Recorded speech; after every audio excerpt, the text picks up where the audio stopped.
Hey everyone, and welcome back to the channel. It feels like a lifetime ago, but the COVID-19 pandemic cast a shadow over every aspect of our lives, and the US economy was no exception. Today, we're going to unpack the lasting economic scars of this unprecedented event. From the sting of inflation to the sticker shock of car prices, the debates over mask mandates and vaccine requirements, the rise of remote work, and the heartbreaking toll of loss, we'll explore the interconnected web of economic consequences that continue to shape our nation. Grab your coffee, settle in, and let's dive deep into the economic landscape forever altered by the pandemic. One of the most immediate and persistent economic impacts of COVID-19 has been the surge in inflation. Initially, as lockdowns swept the nation, we saw a dip in demand and even deflation in some sectors. But this was short-lived. As economies began to reopen, a perfect storm of factors ignited inflationary pressures. Supply chain disruptions, a direct consequence of factory closures, border restrictions, and logistical nightmares, played a huge role. Suddenly, goods were scarce, and the cost of shipping them skyrocketed.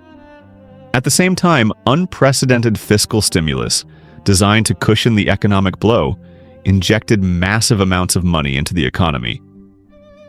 Increased demand chasing fewer goods is a classic recipe for inflation. Furthermore, the labor market experienced significant upheaval.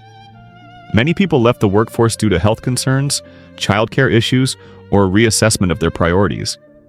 This led to labor shortages in key sectors, driving up wages, which in turn contributed to higher prices for consumers.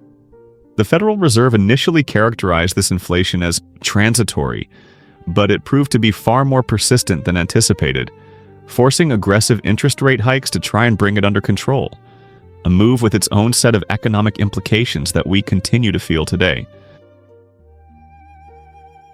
If you've tried to buy a new or used car recently, you've likely experienced some serious sticker shock.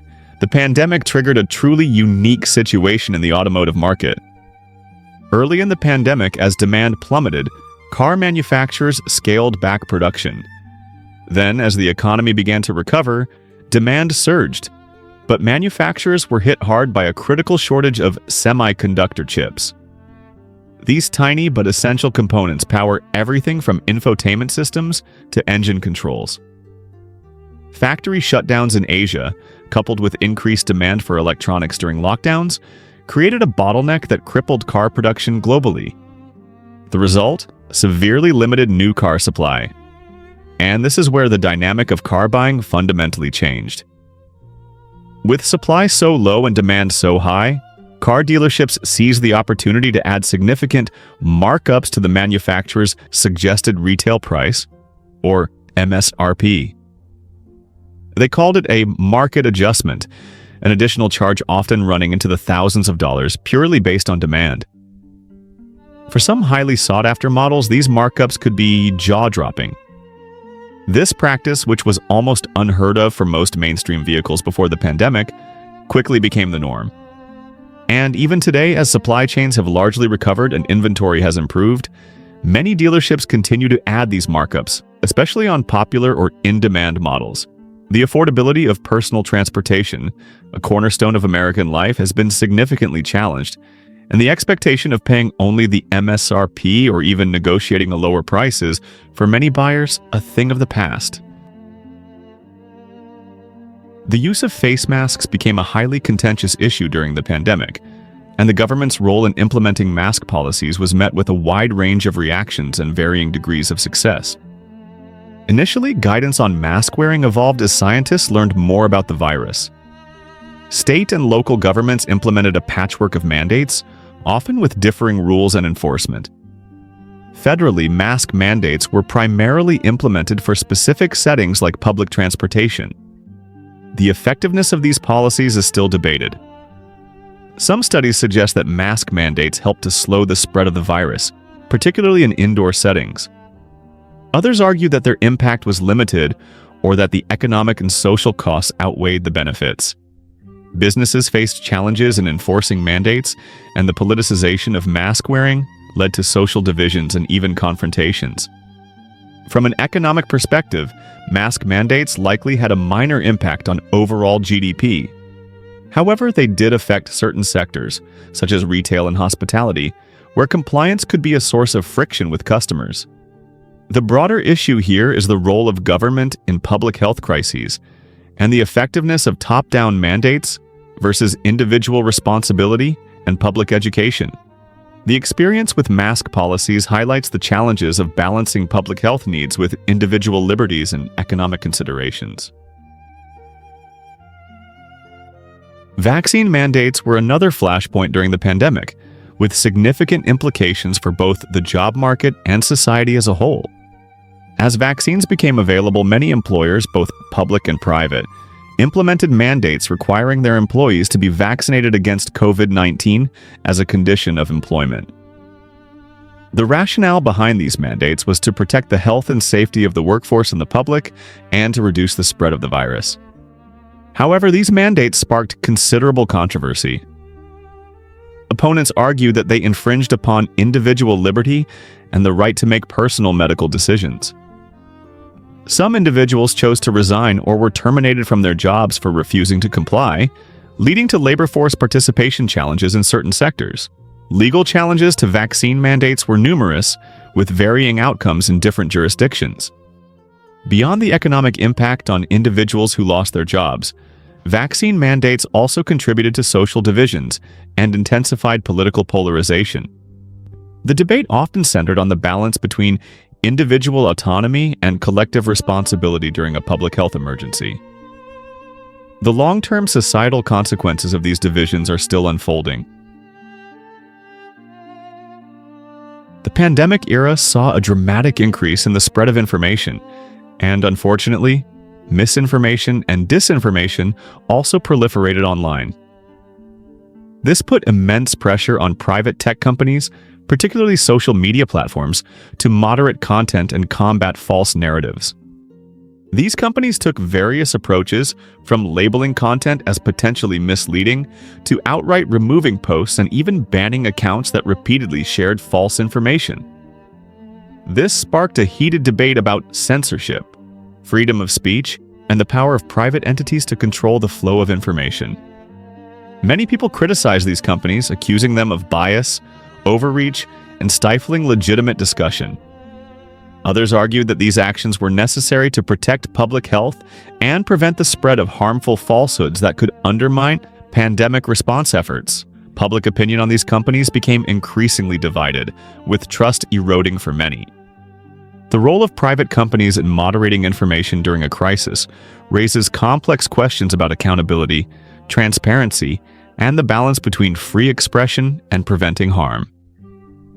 The long-term implications for how we consume and trust information in the digital age are significant and continue to be debated. One of the most visible and potentially lasting changes brought about by the pandemic was the widespread adoption of remote work for many white-collar professionals. Forced by lockdowns, companies rapidly transitioned to remote work models. Initially seen as a temporary measure, many businesses and employees discovered unexpected benefits, including increased flexibility, reduced commuting time and costs, and potentially a better work-life balance for some. This shift, however, came with significant economic consequences, particularly for businesses that relied on the daily rhythms of office life. Restaurants and cafes in central business districts, for example, saw their lunch rush and morning coffee crowds vanish overnight. This led to closures for many and a complete pivot in business models for others. Simultaneously, the commercial real estate market was hit hard. With fewer companies needing large office spaces, vacancy rates have soared, putting downward pressure on rents and challenging the long-term value of these properties. The ripple effect has also impacted property management, janitorial services, and other businesses that supported the bustling office ecosystem. However, remote work is not without its challenges. Concerns remain about maintaining company culture, fostering collaboration and innovation, and the potential for blurring the lines between work and personal life. Moreover, remote work is not feasible for all industries and occupations, potentially exacerbating existing inequalities in the labor market. The long-term equilibrium between remote, hybrid, and in-office work arrangements is still evolving. Beyond the macroeconomic trends and policy debates, the COVID-19 pandemic inflicted a deeply personal and devastating toll on countless families across the United States. The tragic loss of life had profound emotional and economic consequences for surviving family members. Beyond the immeasurable grief, many families faced significant financial hardship due to the loss of a primary income earner.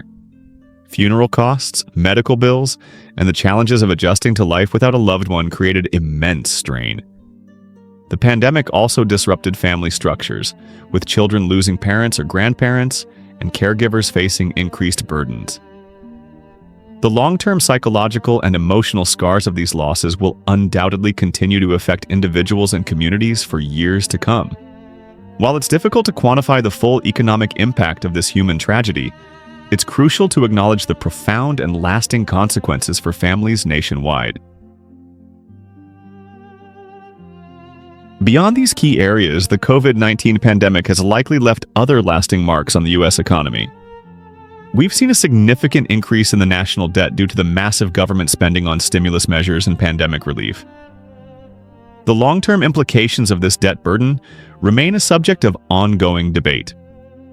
Consumer behavior has also shifted. The pandemic accelerated the growth of e-commerce and changed how people spend their money, with a greater emphasis on goods over services initially. Some of these shifts may prove to be permanent. The pandemic also highlighted vulnerabilities in our public health infrastructure and supply chains, potentially leading to increased investment in these areas in the future. Finally, the labor shortages experienced during the pandemic may accelerate the trend towards automation in certain industries, as businesses seek to reduce their reliance on human labor. The COVID-19 pandemic was a seismic event that sent ripples throughout the U.S. economy. While the immediate crisis phase has passed, the long-term consequences are still unfolding. From persistent inflation and the altered landscape of the automotive market, to the debates over public health measures, the rise of remote work, and the profound human cost. The pandemic has reshaped our economic reality in profound ways. Understanding these impacts is crucial as we navigate the path forward and build a more resilient and equitable economy for the future. What are your thoughts on the economic legacy of COVID-19? Share your perspectives in the comments below, and if you found this video informative, please like and subscribe for more in-depth analyses of important economic issues. Thanks for watching, and we'll see you in the next video.